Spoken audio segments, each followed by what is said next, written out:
A la sombra de los siglos, donde la historia se mezcla con las leyendas y la fe se entrelaza con el misterio, yacen los restos de aquellos que una vez caminaron por la tierra que cambió el rumbo del destino humano. Estos huesos no son simples vestigios de vidas ya extinguidas, sino testigos vivientes de lucha, sufrimiento y una fe inquebrantable que, en los momentos de desesperación, encendía la luz de la esperanza. Pero, ¿y si te dijera que estos santos restos aún existen? Que reposan en escondites y bajo altares visitados por millones, sin que estos sospechen la terrible, al mismo tiempo, majestuosa historia que cada uno encierra. Hoy te contaré sobre estos hallazgos, sobre personas cuyas vidas y muertes estremecieron al mundo, sobre huesos de los que nunca te hablaron, y sobre secretos capaces de sacudir tu fe. Comencemos por aquel que fue el primero en entregar su vida en el altar de la verdad, el primer mártir, cuya muerte marcó el inicio de una nueva era, Esteban, el apóstol, cuyo nombre quedó grabado para siempre en los libros de la historia sagrada. Su rostro irradiaba sabiduría y espíritu, sus palabras ardían como fuego, y ese fuego fue la causa de su cruel ejecución. Acusado de blasfemia, recibió las piedras con estoica determinación, perdonando a sus verdugos en sus últimos instantes.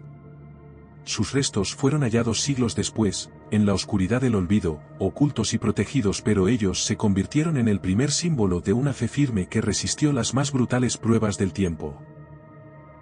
Y ahora permíteme hablarte de otro grande, Juan el Bautista, el profeta cuya voz resonaba sobre desiertos y quebradas, llamando al arrepentimiento. Su cabeza, cercenada por su valentía y su verdad, fue entregada en una bandeja como un macabro obsequio, mientras que sus restos se dispersaron por el mundo como siniestros recordatorios del precio de la verdad en tiempos convulsos. Imagina cómo estos fragmentos de fe atravesaron los siglos, escondidos en las sombras, revelándose solo ante aquellos dispuestos a escuchar su llamado silencioso. Luego llega el turno de uno de los apóstoles más controvertidos y poderosos, Pablo, quien renunció a su vida anterior como perseguidor y se convirtió en un mensajero inquebrantable del cristianismo. Su conversión en el camino a Damasco fue un punto de inflexión en la historia de la fe, y aun después de su martirio bajo órdenes de Nerón, sus restos, ocultos en lugares sagrados, siguen hablándonos a través de los siglos. En 2006, arqueólogos hallaron un sarcófago que contenía huesos envueltos en telas púrpuras con hilos de oro, símbolos de máxima honra y santidad. Pero, ¿qué secretos esconden los restos del apóstol Pedro, la piedra sobre la cual, según las palabras de Cristo, se edificaría la iglesia? Su muerte, con la cruz invertida por voluntad propia, se convirtió en emblema de humildad y fe profunda. En 1950 se descubrió su tumba con una inscripción en griego antiguo, y décadas más tarde, expertos confirmaron la autenticidad de los restos, un hombre de entre 60 y 70 años, sin pies, como dicta la tradición. Estos huesos, envueltos en púrpura y oro, están cuidadosamente guardados en cámaras secretas que han protegido sus historias durante siglos, hasta el día en que vuelvan a salir a la luz de los creyentes. Después está Santiago el Mayor, santo patrono de España, cuya vida y muerte trazaron el camino para innumerables peregrinos. Su cuerpo fue trasladado milagrosamente por el mar hasta Galicia, donde fue descubierto gracias a la visión de un ermitaño guiado por la luz de las estrellas. Bajo su nombre nació una de las rutas de peregrinación más veneradas, el Camino de Santiago, que cada año atrae a miles que buscan fe, consuelo y respuestas. Cada uno de estos héroes no solo lleva una historia consigo, sino un flujo eterno de fe, sufrimiento y esperanza. Y si pensabas que todo esto quedó en el pasado, te equivocas. Estos restos son testigos silenciosos que aún custodian verdades y secretos, dispuestos a revelarlos solo a quienes se atrevan a mirar a los ojos de la historia. El camino hacia Jesús llevó a Juan, el profeta y bautista, cuyas palabras resonaban como un trueno en medio del desierto. En las orillas del Jordán, bautizaba a la gente proclamando el nombre de Jesús como el Cordero de Dios, aquel que tomó sobre sí los pecados del mundo. Pero Juan no solo anunció al Mesías, sino que también se atrevió a denunciar la injusticia. Su voz, fuerte e inflexible, condenó al rey Herodes por sus maldades y crímenes. Esto resultó en una sentencia cruel. En la prisión se dio la orden de decapitar al profeta. La cabeza de Juan, sobre un plato, es símbolo del poder despiadado y la terrible crueldad. Hoy, el cráneo del santo se guarda en la gran mezquita de los Omeyas en Damasco, lugar donde convergen los destinos del Islam y el cristianismo, donde la memoria del profeta vive en los corazones de diversas creencias. Sus huesos están dispersos en santuarios de Amiens, Roma y Turquía, ecos de una vida que vivió en el desierto y que ahora forma parte del gran legado de ambas religiones. Si la historia de Juan impresiona por su drama, la siguiente es aún más intensa. La siguiente heroína es una mujer cuyo nombre está envuelto en leyendas, pero cuya fidelidad fue la primera en contemplar al Cristo resucitado. Sus restos se guardan con cuidado entre nosotros, portando el misterio de la luz y la fe. María Magdalena, la primera testigo de la resurrección, cuya historia durante siglos fue rodeada de mitos y falsedades. Erróneamente se la consideró pecadora, incluso prostituta, pero las Sagradas Escrituras la llaman discípula fiel, liberada de 7 demonios, que fue la primera en ver al Salvador resucitado y llevar esta noticia a los apóstoles. Tras las terribles persecuciones, abandonó la Tierra Santa, según la tradición, encontró refugio junto a otros creyentes en Provenza, en el sur de Francia. Allí vivió en soledad, orando y meditando en una cueva, donde concluyó su camino terrenal. Su sepultura se convirtió en santuario, lugar de peregrinación y oración. En la Basílica de Saint-Maximin, las reliquias de María Magdalena se conservan con la mayor veneración. Las leyendas cuentan que una vez una niña muda, al tocar su tumba, habló por primera vez, pronunciando la palabra luz. Estudios modernos confirman, estos restos pertenecen a una judía del siglo I, una elegida, no una condenada, cuyo nombre está para siempre unido al mensaje de la resurrección. El siguiente héroe es un profeta cuya fuerza no se apagó ni después de la muerte. El profeta Eliseo, sucesor del santo Elías, realizador de milagros, sanaba a los enfermos, multiplicaba el aceite, devolvía la vida a los muertos. El milagro más increíble ocurrió tras su muerte, cuando un cadáver tocó sus huesos, resucitó y se levantó. Durante siglos, las reliquias de Eliseo se conservaron en Siria, donde se contaba la historia de un soldado herido salvado por su milagro en el siglo V. En tiempos difíciles, los monjes escondieron las reliquias para protegerlas de la profanación, y hasta hoy solo se conservan fragmentos, venerados en las iglesias coptas de Egipto. Incluso después de su partida, Eliseo siguió siendo profeta, testimonio vivo del poder y la misericordia de Dios. Si parece increíble, el siguiente profeta cambió el rumbo de la historia del Mesías, y quizá sus reliquias aún esperan su momento. El profeta Isaías, la voz que predijo la llegada del Mesías siglos antes del nacimiento de Cristo.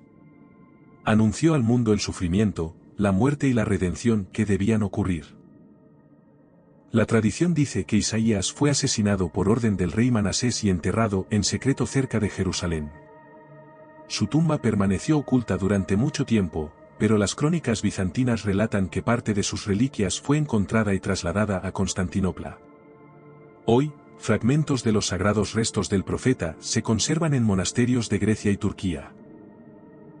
Las leyendas cuentan que durante las cruzadas un valiente caballero salvó estas reliquias, a pesar de las destrucciones y guerras, para preservar la voz del profeta para las futuras generaciones.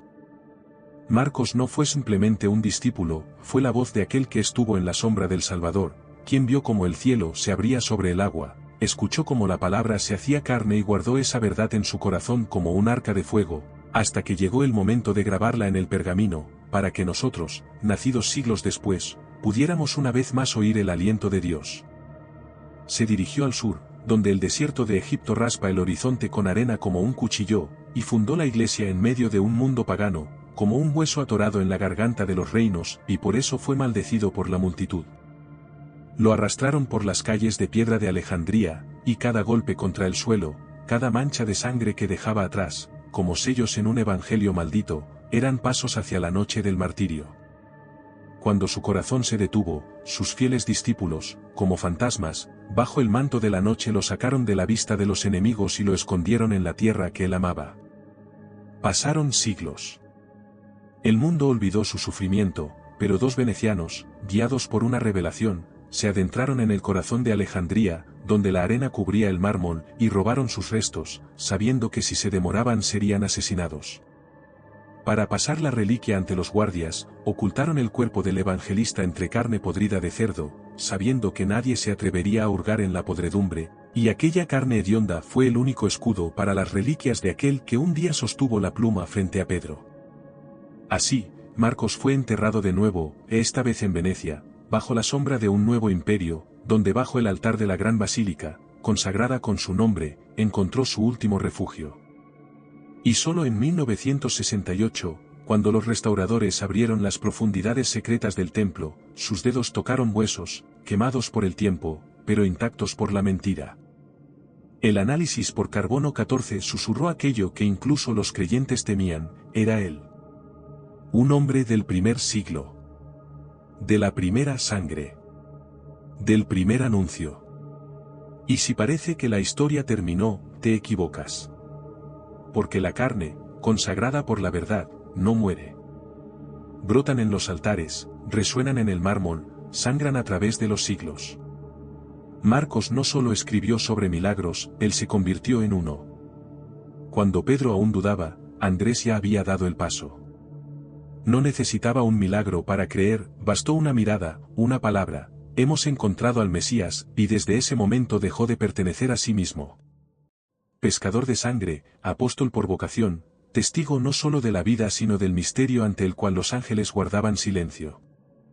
Llevó el Evangelio a tierras donde nadie lo esperaba, al interior de Asia Menor, por caminos de piedra de Grecia, donde los filósofos discutían y los dioses callaban. Avanzaba como el fuego que avanza por la hierba seca, silencioso, imparable, quemando todo lo falso. Pero la verdad no perdona. Cuando lo arrestaron, no tembló. Cuando le dictaron sentencia, la crucifixión, solo pidió que la cruz no fuera como la del Maestro. No se consideraba digno de morir igual que él. Lo ataron a los travesaños, la cruz en forma de X se convirtió en el signo de su último aliento. Colgó durante 2 días, clavado al viento y al cielo, y todo ese tiempo no cayó, habló, clamó, bendijo.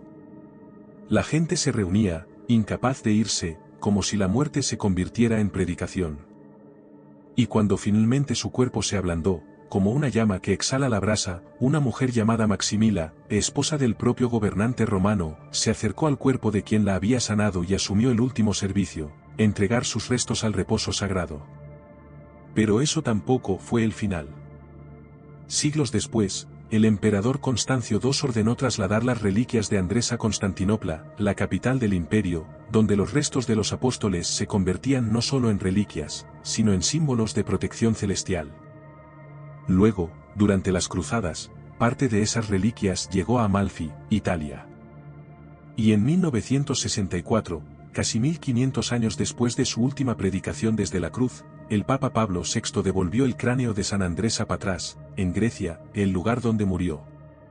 Hoy su cráneo corona el altar de la catedral construida en honor a aquel que primero reconoció al Mesías y bajó por última vez la mirada ante la muerte. Dicen que en el silencio de ese templo no se escucha una oración, sino el eco del aliento con que Andrés habló mientras moría. No un grito de dolor, sino la voz de la fe. La fe, no en que los milagros son posibles, sino en que ya han sucedido. Y los huesos que guardan ese conocimiento todavía yacen entre nosotros.